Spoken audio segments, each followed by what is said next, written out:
Olá, seja bem-vindo a mais um episódio dessa jornada sobre o agronegócio brasileiro. Hoje vamos falar sobre um assunto, digamos, fundamental para a produtividade e sustentabilidade: a fitopatologia, ou seja, as doenças das plantas. Para nos ajudar aqui, sempre meu companheiro, meu co-host, meu amigo, Dr. Marcelo Barreto. O assunto de hoje é o quê, Dr. Marcelo? Pois é, eu gosto muito dessa palavra, mas eu dificilmente uso em público. Fitopatologia, né? Quando eu me apresento, eu sempre falo sobre isso, né? Doença de plantas. E muita gente não sabe nem que as plantas ficam doentes, né? E muito menos o impacto que ela tem na agricultura, né? E o professor Zambolin, nosso mestre, né? Foi meu professor na graduação, mestrado, né? Doutorado, participamos toda essa jornada e até hoje nós trabalhamos juntos. Então é um prazer recebê-lo aqui, professor Laércio Zambolin. Prazer é meu, professor Marcelo, Osmar e toda a equipe aqui que está nos assessorando. Primeira vez que eu venho aqui, estou muito feliz, né? Muito bem recebido. E nós estamos aqui para conversar sobre um assunto muito importante, não, Marcelo? São as doenças do cafeeiro, os problemas que afetam a produção e a produtividade do cafeeiro. E quem sabe chegar também a alguma coisa sobre o preço, o custo, né, do café. No final, bate no preço, né, mestre? Bate no preço. É isso aí. Bate lá quando a gente vai comprar o café para tomar, né? Mas antes da gente continuar com esse papo e se aprofundar nele, eu quero que você assista um vídeo que a nossa produção separou para que a gente entenda melhor sobre o tema do dia. Roda aí, produção. Mais uma vez falamos aqui da Safratec em Floresta, unidade da Cocamar, e mostramos essa demonstração sobre o controle das principais ervas daninhas da cultura da soja. Nosso foco aí no dia a dia do produtor hoje é mostrar o que a gente tem de ferramentas para as plantas de difícil controle que o produtor enfrenta aí no manejo pré-plantio da soja. A gente tem a dificuldade principalmente com a buva e o amargoso, que hoje é o grande gargalo do produtor. E a BASF está demonstrando aqui no dia de campo, trazendo as ferramentas que o produtor pode pegar, utilizar da BASF para esse controle. No caso do capim amargoso, a gente está lançando aí o Amplex, que é o nosso herbicida para controle de amargoso no período outonal pós-milho e pré-plantio da soja. E também para controle da buva a gente está com o Atectra, que é um auxínico que tem uma grande efetividade junto com o HIT para controle da buva e o produtor entrar esse plantio aí no limpo com um bom manejo para poder obter altas produtividades. E aqui a gente também mostra uma área experimental sobre o controle, o manejo de doenças. Que recado que você pode passar para os produtores, Rafael? Outro recado que a gente também está colocando aqui para o produtor do Safratec, e é um carro-chefe da BASF aí, são a parte de fungicidas. E o quanto é importante para o produtor, e lembrando ele que a aplicação de fungicida é preventiva, de que cada ano é um ano de maior ou menor pressão de doenças. Nesse caso, a gente vê uma pressão forte de mancha-alvo nas variedades aí de soja, tá? E a gente sempre lembra o produtor, a gente está no dia de campo aqui ressaltando a importância de um bom uso de fungicidas. No caso, a gente tem o Orquestra, o Ativo, o Status, como fungicidas aí para primeira, segunda, terceira aplicação. E é importante que ele faça no fechamento da lavoura a primeira aplicação, e a cada 15 dias ele vem reforçando essa aplicação, tá? Para fazer um cobertor de proteção nessa fase, para não deixar a doença evoluir.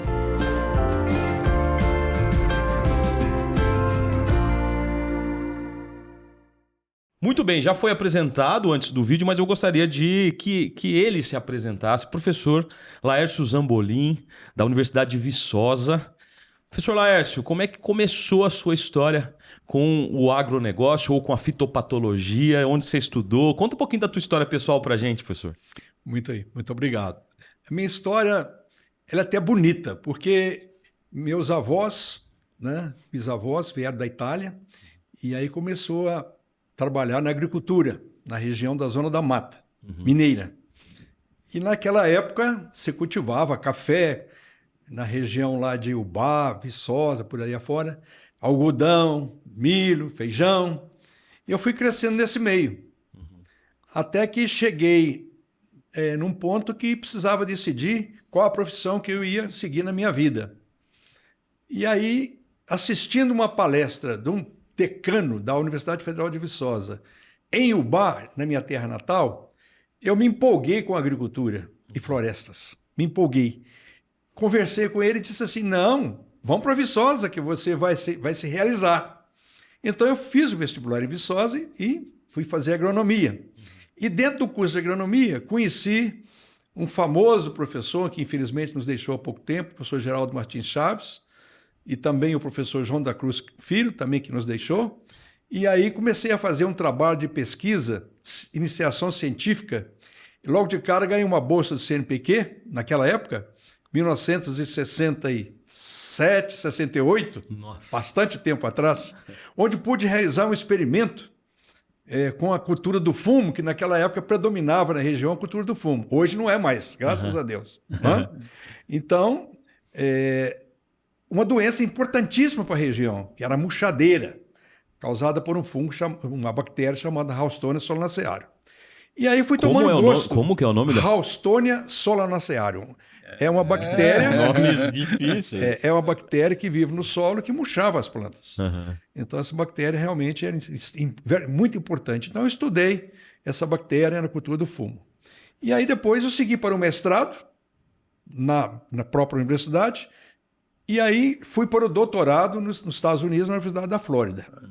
Então, terminei o doutorado em 1980. Nossa. Voltei para a Viçosa para ensinar fitopatologia. Quer dizer, dentro da fitopatologia tem a micologia, tem a diagnose, o controle, o manejo integrado.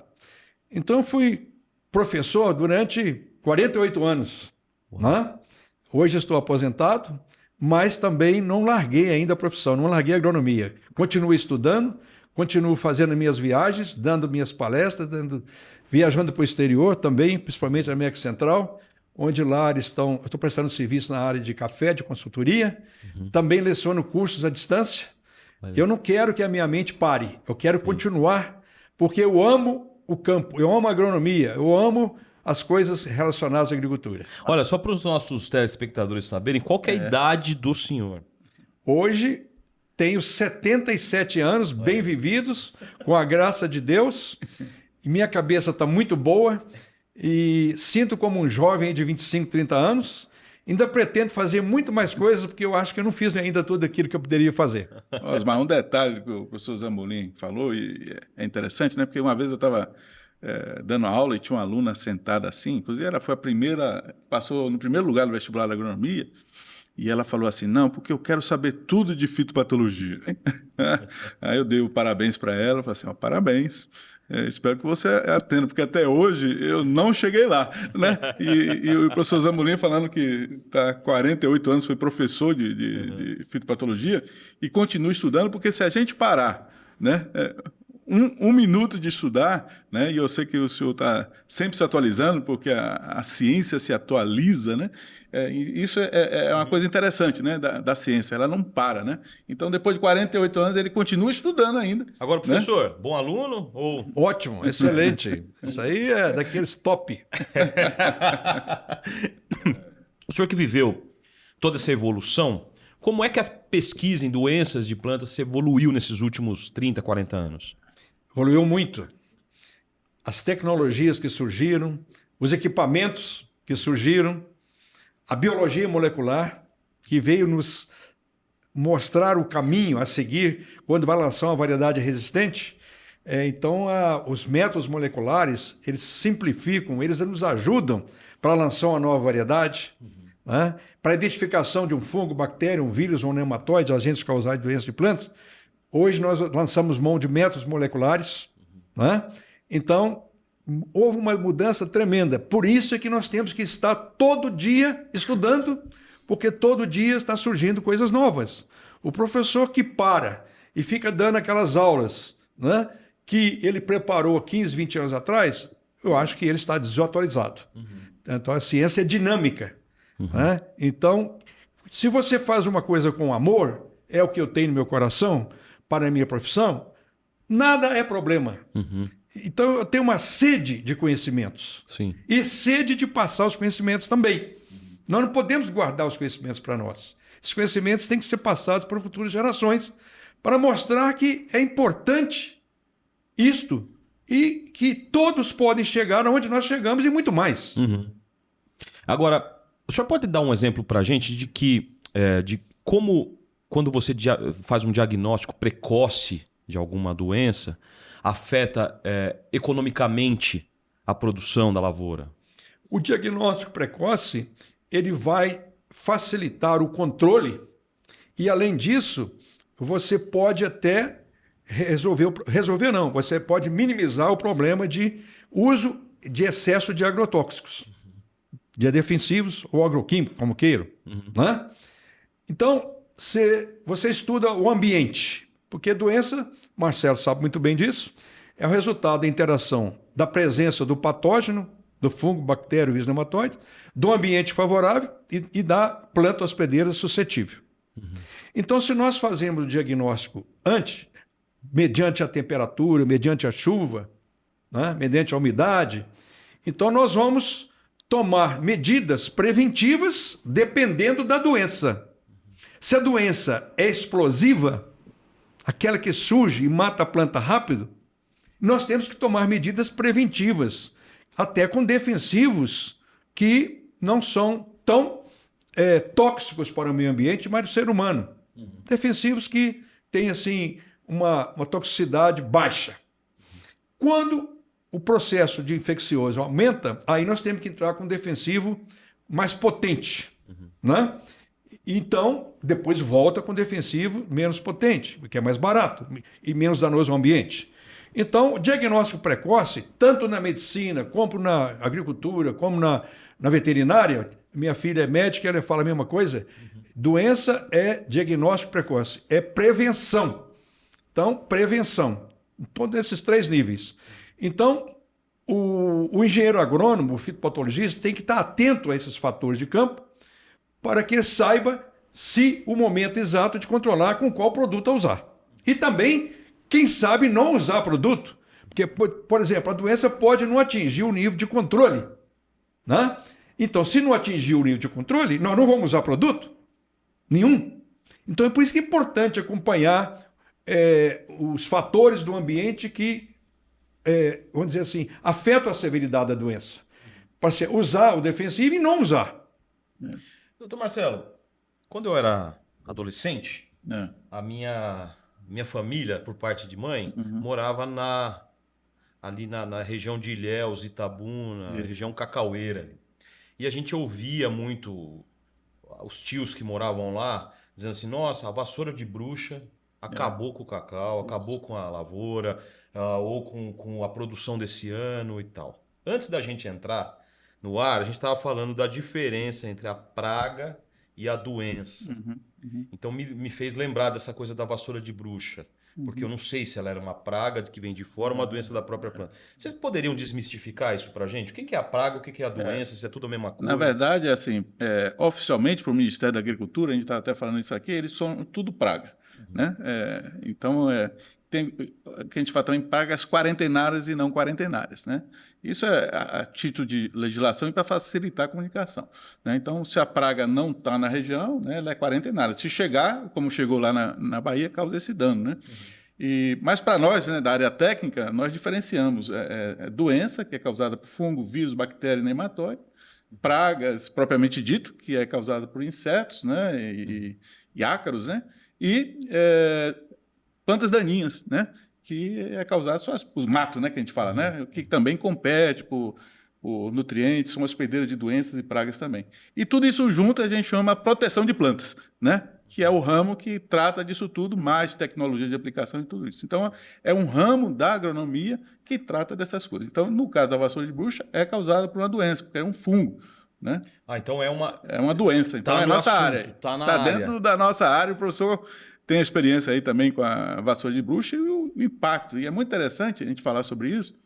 Né? Nós tivemos aí a Covid, né, com impacto, né, global, e nós tivemos algumas doenças que a gente chama de epidemias de planta, né, ou fitoepidemias, né, que causaram doenças, né, como no caso que você falou aqui da vassoura de bruxa, que fez com que o Brasil deixasse de ser um país exportador de cacau para ser importador, teve problemas econômicos, né, depressão dos produtores que produziam tudo aquilo ali. Né, e tem, por exemplo, a ferrugem do café. né? Que chegou aqui em 1970, né? E assim, o professor Zamolin é especialista nessa área e na cultura do café, né? Como ele falou, a própria tradição, né? Então você tem essas culturas, né, que chegaram no Brasil, e o professor Zamolin pode explicar um pouquinho sobre a ferrugem do café, né, que chegou aqui, que se esperava alguma coisa parecida com o que ocorreu no cacau, mas por uma série de fatores não ocorreu, não foi, mestre? Bem, eu me intitulo como uma pessoa estudiosa e não especialista, professor Marcelo. Esse é o nome que eu tenho medo. Não é especialista, porque as pessoas tem gostam de experiência, falar né? especialista, aí dá uma conotação que ele sabe tudo, né? Eu sei que eu não sei. Não é? Sabemos exatamente o que não sabemos. Exato. Então, eu gostaria de colocar que todos nós temos que estudar todo dia, ler todo dia, ficar atualizado. A ciência é dinâmica. Isso. Então, a ferrugem do café surgiu na Bahia em 1970 e até hoje ainda não se sabe ao certo, comprovadamente e cientificamente, como ela surgiu. Há muitas teorias. E o que é essa ferrugem? É um fungo que o vento dissemina ele a longas distâncias, inclusive acredita que correntes aéreas trouxe o esporo do fungo da África, das regiões africanas onde tinha ferrugem, para a Bahia. Então, um fitopatologista chamado Arnaldo Gomes Medeiros, né, ele trabalhava na CEPLAC com cacau. E aí, ele, andando pelos campos, ele viu que tinha folhas no café que aparentava assim umas colorações amareladas, umas pústulas amareladas na face inferior. Ele coletou as folhas, levou para o laboratório, aí foi identificada a ferrugem. Por acaso. Por acaso. E aí houve, naquela época, tinha o IBC, Instituto Brasileiro de Café, que comandava a pesquisa de café no Brasil. A extensão também, né? Extensão e pesquisa. Então, reuniu os técnicos e chegaram à conclusão que deveria fazer a erradicação das plantas de café 500 quilômetros ao norte do foco, né? Do foco, que foi na cidade de perto de Ilhéus ali, né? Itabuna, e 500 quilômetros ao norte, 500 quilômetros ao sul, para conter a doença. Aí eu fico pensando, isso em 1970, nós temos o quê? 55 anos. Quer dizer, naquela época, parece que os fitopatologistas, os engenheiros agrônomos, não entendiam muito de disseminação de doenças. Porque sendo um fungo que é transportado pelo vento a longas distâncias, você pode encontrar esse esporo aí a 5, 6, 7, 8 mil metros de altitude. Né? Então, será que eles não podiam imaginar que essa erradicação dessas plantas não ia dar resultado? E não deu resultado. 6 meses depois que o IBC pagou os produtores para erradicar as plantas. Erradicar é eliminar. Mas o produtor perder sua produção inteira, deixar o terreno no chão. Aí o produtor era compensado financeiramente. Só que aí vem os trapaceiros, né? Então o café lá que já tinha morrido, só estava um pé lá no campo, já transformou em pastagem, também ganhou dinheiro com isso. Quer dizer, nem tinha folha, né? Infelizmente, nós temos pessoas do bem e pessoas do mal. Então, pagaram muitos produtores ao norte e ao sul, de 500 quilômetros do norte e do sul. Aí, 6 meses depois, a ferrugem foi constatada em São Paulo e aí ela foi disseminando para todos os estados produtores de café. É uma doença extremamente importante. Naquela época, parece que houve assim, um temor que ia acabar com a cafeicultura, um temor tremendo, mas, conforme o professor Marcelo falou no início, a ferrugem foi um marco importante para nós. Antes da ferrugem e depois da ferrugem. Porque depois da ferrugem, o IBC, com o grupo de erradicação da lavoura cafeeira, GERCA, né, introduziu novas técnicas, contratou novos engenheiros agrônomos para trabalhar na cafeicultura, para incentivar na nova cafeicultura. E aí os primeiros relatos, os primeiros trabalhos de controle da doença foi feito na Universidade Federal de Viçosa, pelo saudoso professor João da Cruz Filho e Geraldo Martins Chaves, onde que foi recomendada a cal da bordaleza. Recomendado o quê? A cal da bordaleza. O que é uma isso? mistura de sulfato de cobre com hidróxido de cálcio, dando aí um composto, uma série de compostos em transição, que até hoje é utilizada para o controle da ferrugem e outras doenças. É um remédio... É um defensivo, Aham. eu diria assim, um defensivo por causa do cobre, ele tem ação fungicida contra a ferrugem, e além disso, o cobre é um micronutriente essencial para todas as plantas, inclusive o café. Então, além de controlar a ferrugem, Marcelo, ela estava nutrindo o cobre. Revigorou as Nutrindo o plantas, café, revigorando as plantas. E mais tarde, na Universidade Federal de Viçosa, o professor João da Cruz Filho idealizou a calda viçosa. A calda viçosa seria a calda bordaleza adicionada de sulfato de zinco, ácido bórico, sulfato de magnésio, cloreto de potássio, neutralizado com hidróxido de cálcio. Então essa calda viçosa é usada até hoje, não só no café, em outras culturas também.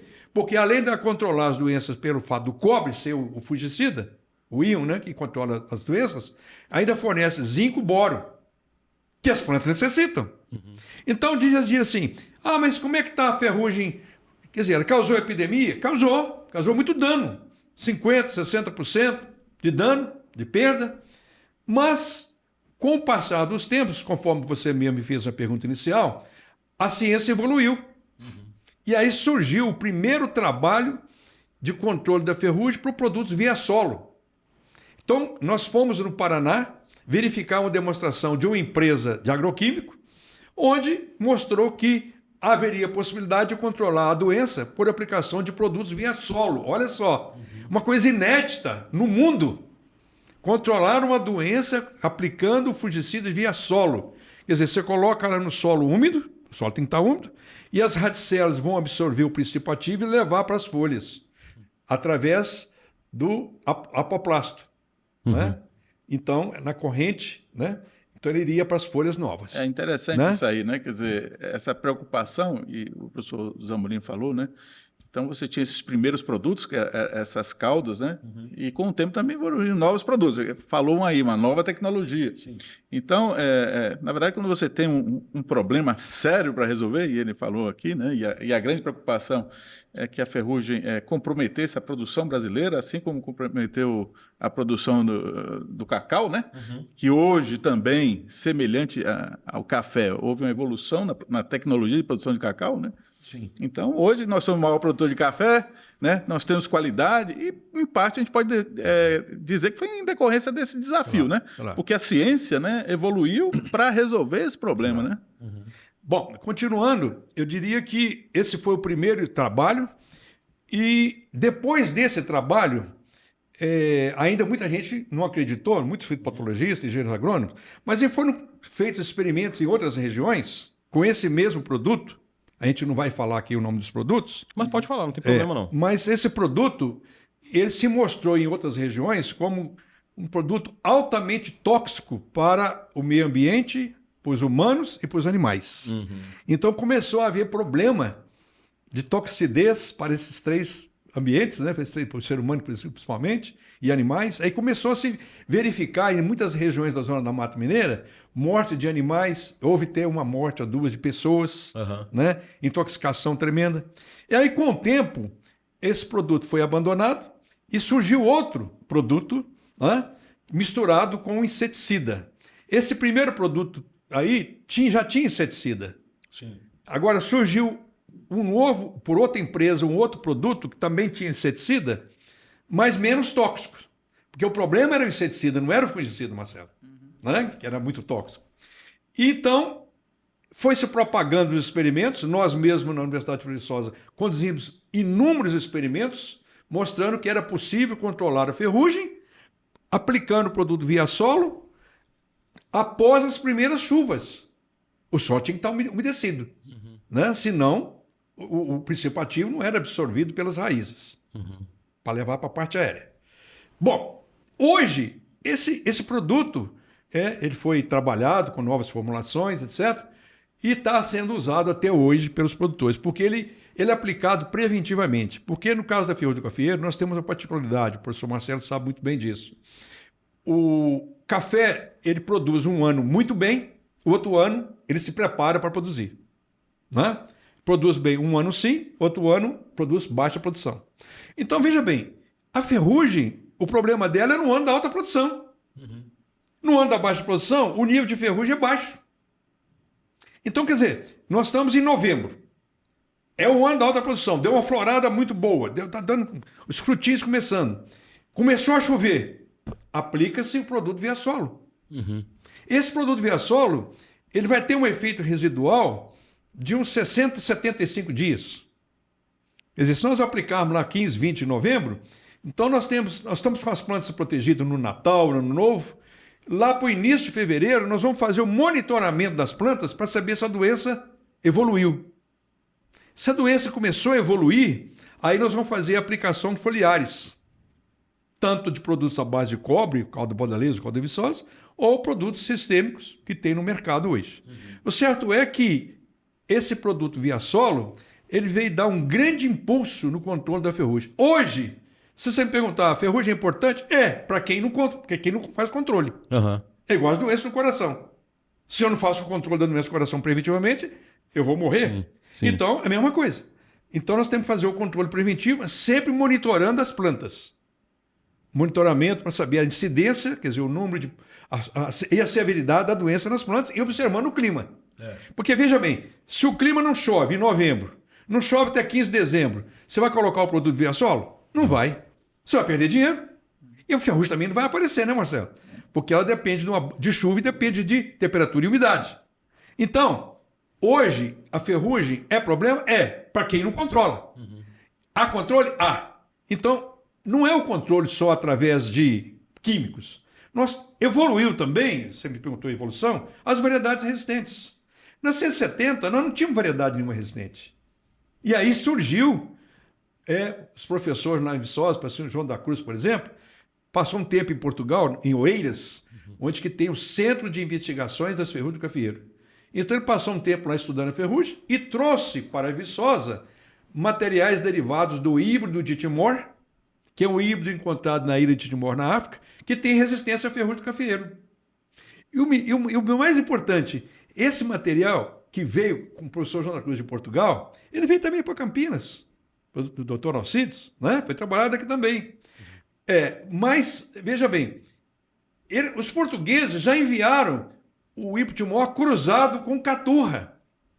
Ele já fez o cruzamento lá, então já adiantou o serviço para nós, Marcelo. E aí surgiu, né, duas linhas de trabalho, o Catimor e o Cavimor. Né? O Catimor é o caturra com o híbrido Timor cruzado, lá em Portugal, e o Cavimor é o híbrido Timor com Vila Sarchi. Então, Cavimor e Catimor. E até hoje, os cafés que nós temos no Brasil são derivados desses dois ramos e são derivados também aqui do IAC, do Dr. Alcides e o Dr. Fazuoli, né? Agora é para a nova equipe que está conduzindo, do Icatu. O Icatu é outra linha de pesquisa do IAC. Então, essas três fontes, né? O Cavimor, o Catimor e os derivados de Icatu. Então, hoje, com a morte do Dr. Alcides, agora o Dr. Fazuoli também afastou, que já tem a idade começou a ficar avançada. Então, surgiu os pesquisadores do Paraná, do antigo IAPAR, né? Então, eles têm lá um grupo de pessoas, né, que também está fazendo um grande trabalho. E Viçosa continua. Tem o Procafé de Varginha, que continua também lançando variedades, né? E tem aqui ainda o pessoal novo aqui do IAC, que está conduzindo os trabalhos. Então, hoje nós temos o controle. Se você tem variedade suscetível, você tem produtos via solo e tem produtos foliar. Só você tem possibilidade de controlar a ferrugem com variedades resistentes. E a grande importância das variedades resistentes é que elas produzem mais do que o catuai, que é o café mais plantado no Brasil até então. Mas de 5 anos para cá, os produtores estão vendo que a possibilidade de substituir o catuai, o mundo novo, o acaiá, que são variedades tradicionais, mas são suscetíveis à ferrugem, por variedades resistentes. Quer dizer, praticamente você não precisa de atomizar, tal. Se for atomizar, é 1 ou 2 aplicações só, e com vantagem de alta produtividade, e melhor ainda, muitos dando padrão de bebida né? Extremamente alto. Você vê, a doença, ela, claro, prejudica a lavoura, a produção, mas, por outro lado, acelera a pesquisa tecnológica. Né? Você vê aí, nós falamos muito sobre melhoramento, soja, por exemplo, né? Então é uma atividade constante. Agora ele falou ali, os pesquisadores, imaginou, né? Desde a década de 70 já tem grupo pesquisando, né? E melhorando, né? E continua, porque não pode parar, porque na verdade o próprio micro-organismo se adapta também, né? Você cria uma variedade resistente, aí por mutação genética, seleção, vem outra. Então são trabalhos, esse trabalho de melhoramento ele é contínuo, né? Não pode parar, né? Então enquanto tiver café, enquanto tiver ferrugem, tem. Em quanto tempo, mais ou menos, uma praga se adapta a essa nova realidade? Assim? Deixa o mestre resolver, porque isso varia, né, mestre?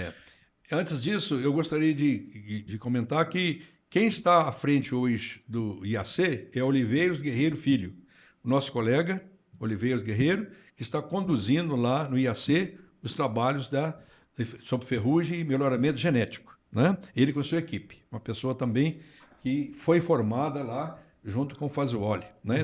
Da escola do Dr. Alcides Carvalho, que nós devemos muito a ele. Muito, mas muito. A cafeicultura brasileira deve muito a ele.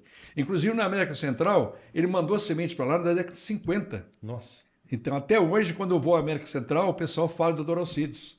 Olha que legado que ele deixou para nós. São nomes que a gente tem que estar sempre nós lembrando, temos que sempre são lembrar dos nomes pioneiros que contribuíram para a agricultura brasileira e mundial. Né? Veja bem, se plantava só catuaí quase em Mundo Novo, que tudo veio do IAC. Hoje há uma substituição, mas o catuaí está sendo usado para cruzar com os materiais. Né? Bom, veja bem, quando a ferrugem surgiu no Brasil, nós tínhamos o que nós chamamos de raça. Quer dizer, o fungo tem o gênero Emileia, Vastatrix é a espécie, depois vem a raça. Quer dizer, o fungo tem uma raça. E essa raça nós determinamos em laboratório, em caso de vegetação, nós estudamos isso aí. Então essas raças, no início tinha a raça 2, a raça 15. Aí com o tempo foi surgindo outras raças e hoje nós temos aí mais de 16 raças no campo. Eu diria que nós temos aí mais de 16 porque nós não temos ainda condições de identificar mais essas raças, porque a metodologia utilizada utiliza a planta diferenciadora. E as diferenciadoras que nós importamos de Portugal, e eles mandaram para nós, além do material básico resistente, mandaram as diferenciadoras de raça. Já não diferenciam mais essas raças. Né? Então, nós diríamos assim, nós temos aí isolados ou patótipos do fungo, em cada região tem um diferente do outro. Não por isso que você leva uma variedade para uma região, não dá ferrugem, leva para outra, tem ferrugem. Entendeu? Depende da raça predominante. Ou numa região a ferrugem não é muito severa, a outra ela é mais severa. O clima favorece, ou a raça também favorece. O professor Marcelo falou, mutação vai modificando a constituição genética do fungo. E aí há a luta do melhorista, do geneticista com o fungo. O fungo vai mudando para sobreviver. E o melhorista tem que acompanhar essa evolução. Para matar. Para matar. Para controlar, né? Para ele não ser tão prejudicial às plantas. Mas nessa parada, o fungo às vezes ganha. E todas as vezes ganha. Por isso que o melhoramento, a pesquisa, tem que ser constante. E nós recebemos uma notícia há pouco tempo atrás, muito triste, que estão querendo acabar com o Instituto Agronômico de Campinas, a Fazenda de Santa Elisa, de onde tudo começou. Lá tem um acervo, Marcelo, de café que nenhum país tem. Então, a pena essa ideia de acabar com a Santa Elisa. Isso que o professor Laércio mencionou, assim, muitas vezes, até por falta de comunicação, as pessoas não percebem, né? Parece que está tudo resolvido, né? E não está. E igual quando ele está falando, tem um acervo, né? Porque a gente precisa desses genes que estão nessas plantas que vieram aqui, né? Trazidos de Portugal. Os genes estão ali, Sim. Tá certo? E muitas vezes essas variedades não estão no mercado, né? E precisam entrar, mas elas servem como fonte de genes. Então, nós temos falado aqui, Zamorim, sobre a agricultura, né, nossa, porque ela é extremamente tecnológica, né? E a gente tem que fortificar as instituições, né, as universidades, as empresas de pesquisa, porque se parar, né, um programa desse melhoramento de café que dura 20, 30 anos para você, né, gerar um material novo, se você tem uma interrupção, um pesquisador que não é substituído, isso compromete todo o futuro da agricultura, né? Então isso é interessante. Perfeitamente. Por isso que nós estamos lamentando muito a ideia de aquela área da Santa Elisa ser utilizada para outros fins. Né? E o que será, então, desses materiais que estão lá? que aquilo ali tem que ser guardado para sempre. Isso é uma fonte de genética que hoje parece que não tem função nenhuma, mas na hora que nós queremos buscar um gene para certas características do café, pode estar ali dentro daquela coleção. Pode ter bebidas de qualidade, né? Não só doença, né? Porque tudo vem dessas variedades. Né? Pode ser também gene para resistir à seca. A seca que nós... porque novos hoje desafios, né? Hoje o problema número 1 da cafeicultura é falta de chuva. E por isso que está encarecendo, a gente estava falando aqui antes de entrar no ar que tem uma razão pelo café estar mais caro. Qual? Por que o café está mais caro? Exatamente o que nós estamos falando. A ferrugem controla-se. As outras doenças do café controlam-se. Inclusive nematóides, em certas regiões, são muito importantes, mas há como controlar com porta-enxertos resistentes, com variedades resistentes. Agora, a seca não é difícil de se prever. Né? Então, como o regime de chuva não está mais homogêneo, às vezes chove muito num ano, no outro ano não chove. E isso vem de muito tempo atrás. Quando eu era criança, eu me lembro que nós passávamos tempo sem chover. Inclusive, tinha na minha cidade um cruzeiro lá no Alto Morro, né? E nós íamos em procissão com um copinho d'água para jogar água no pé do cruzeiro e ia rezando para fazer chover. Isso na década de 50. Quer dizer, então, esses ciclos climáticos, eles ocorrem. Há muito tempo já vem ocorrendo esse ciclo climático, mas o homem não tinha despertado para isso. Né? Então, nós temos que estar muito atentos a isso hoje. A seca está prejudicando a produtividade do café. Né? Por quê? Porque tecnologia existe. Hoje, o Brasil está exportando tecnologia para os países produtores. Por exemplo, eu mesmo tenho ido muito à América Central e os países do Caribe levar tecnologia para eles. Uhum. Porque a produtividade deles é muito baixa. E a nossa produtividade, ela teve muito baixa por muito tempo, 12, 15 sacas por hectare, agora passou a 22, agora passou a 26, está só aumentando. Uhum. Pode aumentar mais? A média? Pode. O que falta? Falta, às vezes, o conhecimento do produtor e falta verba para utilizar melhor as tecnologias, porque o adubo é muito caro. Né? Fertilização, se você não fertiliza propriamente o café, ele não vai produzir. Então você tem que ter água, nutriente e luz. Luz temos. Água está faltando. O nutriente precisa do produtor colocar. Se ele não coloca a quantidade certa de nutrientes no solo, NPK, cálcio, enxofre, magnésio, e micros nutrientes foliar e uma boa calagem, ele não vai ter uma boa produtividade e controlar essas doenças e pragas. Então, diz assim, o Vietnã teve um problema climático e a produção do Vietnã caiu muito. Ah, mas o Vietnã é canéfora. Sim, é canéfora. Mas o canéfora, ele faz parte de mistura com a arábica. Então, como baixou a produção do Vietnã, faltou café no mundo. Esse ano, nós vamos produzir 8 milhões de sacas a menos. Vai ser 51 milhões de sacas. Quer dizer, vamos produzir menos. Uhum. Por causa de quê? Seca. Não é a ferrugem. Ferrugem se controla. As doenças se controlam, as pragas se controlam.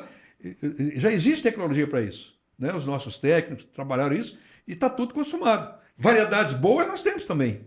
Então é a seca. Então, hoje, água passou a ser importante. Quem tem água compensa irrigar. Irrigar por gotejo. E na água, você coloca nutriente. Então, você aduba o café com a água também, colocando nutriente na água. Então, quem tem água vai manter altíssimas produtividades. Uhum. Quer dizer, a produtividade hoje de quem não irriga, boa, teria que ser 45 sacos de média. De média. Nós estamos falando de 26 a média brasileira. Mas há produtores que produzem aí 45, 50, 55. Muitas vezes estão irrigando. Se irrigar, o potencial aumenta. E também o espaçamento. Trabalhar bem o espaçamento para aumentar a produtividade. Uhum. Então, o preço do café está alto. Os governos são responsáveis. Não. Inclusive, houve uma medida aí que vai importar café barato de preço. Vai comprar de quem? Se o preço lá fora também está alto. Não tem produção global, né? Não tem produção global, entendeu? Isso é então, aí surgem os problemas que nós estamos vendo aí. Café fake. Né? Aí o pobre vai... Café fake? O pobre vai no mercado... Mas peraí, existe café fake? Existe, ué. Olha, a mistura aí de casca de café com milho torrado, com soja, grão de soja torrado, entendeu? E a casca do café dá um cheiro gostoso aí e tal, entendeu? Inclusive, muitas vezes você vai em feiras, você vê tomando assim... suco de milho. Exato. Então existe isso. Isso Olha, é um você problema, que tá né? achando seu café diferente, tá com gosto, olha só, com notas de milho. De Não milho. é um café fake, viu, meu amigo? Você tá tomando café fake. Então hoje, veja bem, você vai no mercado, você encontra lá diversas marcas de café, tanto da zona da Mata Mineira, como do sul de Minas, como do Alto Paranaíba, do Triângulo Mineiro, da Mogiana em São Paulo, né? Então, tem lá marcas. Aí, muitas vezes as pessoas vão em Viçosa, Marcelo, e falam assim, eu quero levar um café bom da região. Ah, é? Qual a marca você recomenda? Eu falei assim, olha, infelizmente, vou ter que te falar uma coisa. A marca que tiver o maior preço lá é a melhor. É o café que é selecionado, é um café que foi trabalhado para isso, né? Tipo gourmet, né? Um café que realmente atinge o alto custo. Ontem mesmo eu estava lendo um trabalho feito lá pelo professor Borém. Ele disse que 250 gramas de café, o café mesmo de alto nível, custa R$ 35,90, 250 gramas. Mas esse é um café espetacular, especial. Eu sempre ouvi uma história de que a gente toma aqui na cidade é a borra do café e não o café. É verdade isso? Depende do preço que você paga. Se você paga Mas o preço esse café muito baixo, comum, esse café comum que você toma no dia a dia não, aí. as marcas... Não vou falar marca, mas... Não, nós não vamos falar marca porque tem marcas boas e marcas ruins. Existe Tem selos, marca para o comércio mais pobre, porque o pobre, infelizmente, eles não conhecem café, eles querem ver o café preto, aquele que se não tiver preto, não serve.